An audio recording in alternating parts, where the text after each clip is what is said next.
By definition, what this will do is the existing white money which is in the system, which was being donated to political parties through the non-anonymous fully declared route, it will shift that to anonymous electoral bonds. That's more or less the scheme of the architecture of the electoral bond scheme itself. Because we are the only political party before your lordships. And my lords, despite being a ruling party, my lords, we have taken a principled stance not to, my lords, accept any electoral bonds, and we have not taken a single rupee of electoral bonds in the last 5.5 years. At, if I may say so, my lords, at much cost to us. My lords, there are 3 submissions, my lords, I'll try to make very quickly. My lords, first, the report of the ADR, it says that your party has got some electoral bonds also. No, that's because they gave us this thing. We have just given the detail because they asked when your lordship's order, when the order was passed that every party has to disclose details. So we would have just responded saying that we have not taken any electoral bonds. There's no question of taking any. This is a principal stance. We have not taken any. Plus the first submission I intend to make plus 3 submissions. Because the first submission is that the architecture and effect of the electoral bond scheme is not to reduce black money, but to reroute non-anonymous banking channel funding to anonymous electoral bond. Please repeat. Because the architecture and effect of the electoral bond scheme is not to reduce black money funding, but to reroute the non-anonymous banking channel, because that is the conventional banking channel available, to anonymous electoral bonds. Because that's the first submission. The second is that the legally ordained informational black hole, which this creates, the electoral bonds scheme creates. It's a legally directed information black hole, goes against the concept of informed electorate. Under 19(1)(a), read with my lords, Article 326 of the Constitution, both. So it goes against the principle which is constitutionally mandated of an informed electorate under Article 19(1)(a), read with Article 326. And my lords, the third submission for your lordship's consideration is that it violates the right to conscience under Article 25 of individual shareholders, because they don't know where their money is, what their money is being used for. I'll try to make that. Mr. Sibal also argued. Mr. Sibal argued, but he didn't pitch it on right to conscience under 25. I'm specifically saying it violates right to conscience under Article 25. Actually, the 19(1)(g) right, you can say. Also, I'll try to make it good, because I know it's not the usual argument to be made, but I'll try and make it good. On the first, before I begin with those submissions, just one aspect is this matter is essentially about 2 things, democracy and disclosure. Those are the 2 fundamentals, in my respectful submission, which guide the underlying issues which arise in this matter. This matter is not about contribution limit, except on that 7.5% issue, or expenditure limit, or expenditure timeline, which is when can the parties spend before election, after election. Those are all aspects which are litigated not just in our jurisdiction but across the world. This is about something which pervades all those aspects, which is disclosure. Every aspect it pervades, which is disclosure, and disclosure not just to authorities. There are 2 kinds of disclosures. One is I should only disclose to the Election Commission. That may not be sufficient. This is about disclosure to the authorities and to the public at large. And that is where the rights under 19(1)(a), 326 come into play. Because insofar as why this is relevant from a perspective of democracy, plus the principle of one man, one vote, it's not just about that I cast my vote. What is the substantive value of that vote?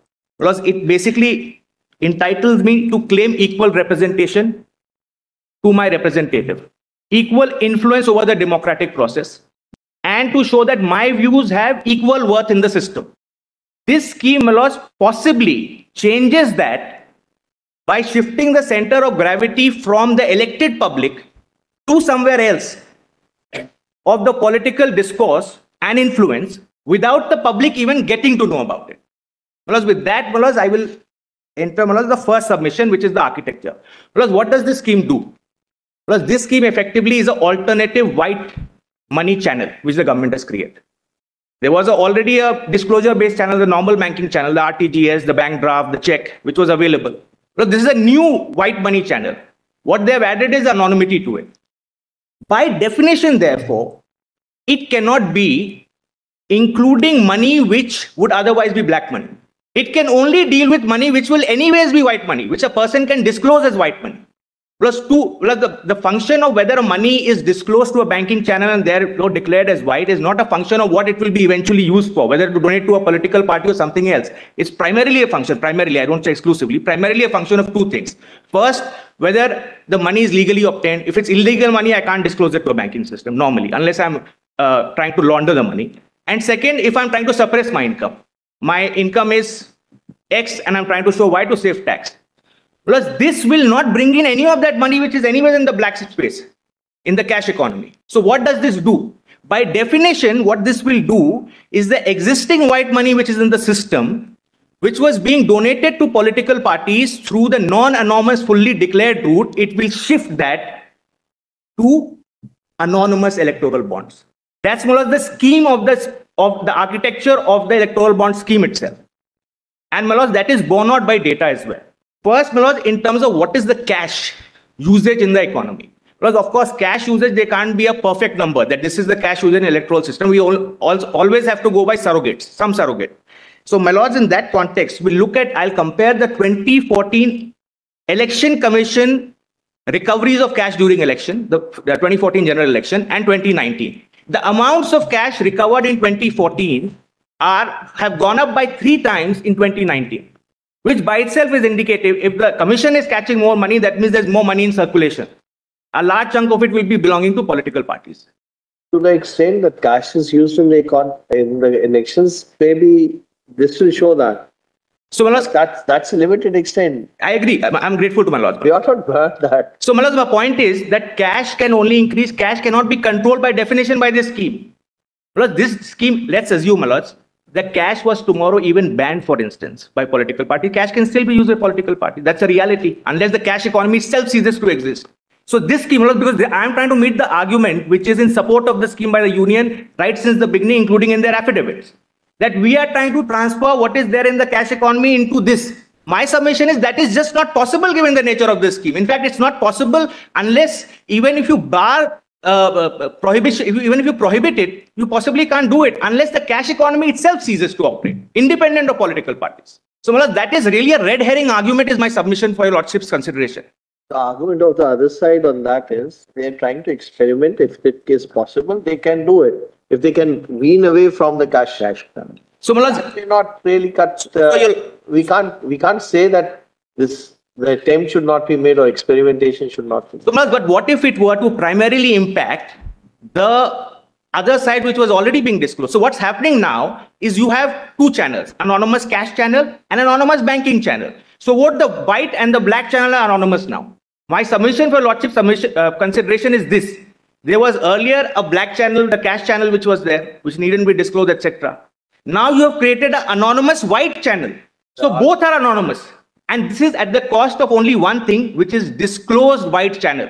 Because I'll try to make that good. I'll try to, even through data, I'll try to make that good because we have the benefit of 5 years of operation of this scheme. Because that's the benefit we have. So what's the impact of it? Parties which were getting 70 to 75% of their political disclosed contributions from check, bank, RTGS, that's the disclosed white channels, are now getting 20%, 15%. The electoral anonymous scheme has taken over at the cost of white channel. So my submission for your lordship consideration is this. It's not to attack the black money. It's actually to attack the white disclosed channel. And that's the actual impact as well of the scheme. And Mulaz, I'll just place the data and then Mulaz, I'll go to my next point. Mulaz, what we have done, we did an exercise. What we have done, Mulaz, at 29 seats, every party gives a contribution report above 20,000. Above 20,000 they're required to. Mulaz, we collated the last 10 years from 2013 onwards, all the reports. These are list of donors who came. That's right. So from each of the list, we have taken all the list of donors and it says against that, for instance, it says check number, DD, etc. Correct? My laws will have the first cash entry in this one is at 5553. That's less than 2,000. No, it's more than 20,000. Plus more than 20,000, you have to disclose whether cash or check. Either way, you have to disclose. That's the statutory requirement. 5553. Look at 153. Serial number 153 in that chart. Some Mr. VV, 1 lakh cash. So Mulaz, what I have done, Mulaz, each entry we have added up for 2 largest political parties for 2 years. to get the numbers, because there was no other way to do it. This is not information available in the public domain. This was the only way to do it. So we have added up each of the entries to determine what is the check amount which they were getting as a percentage of their funding in 2013-14 and what they're getting post-electoral bonds. And more or less the net result of that, more or less, I've prepared a chart for your lordship's consideration. The learned courtmaster will kindly screen share that document which has been emailed. So more or less, my respectful submission is now the entire political funding substantially is anonymous. Because black channel continues, at the cost, if the objective is to have some kind of disclosure, at the cost of disclosed white money, if you are increasing non-disclosed white money, that's what the real, your lordships will have this chart, page 1.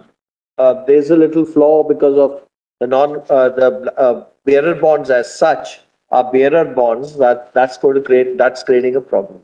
That's all. We have understood that argument. And I'm making the argument solely to meet the union's justification of the scheme, which is that it's meant to bring in black money into the white system.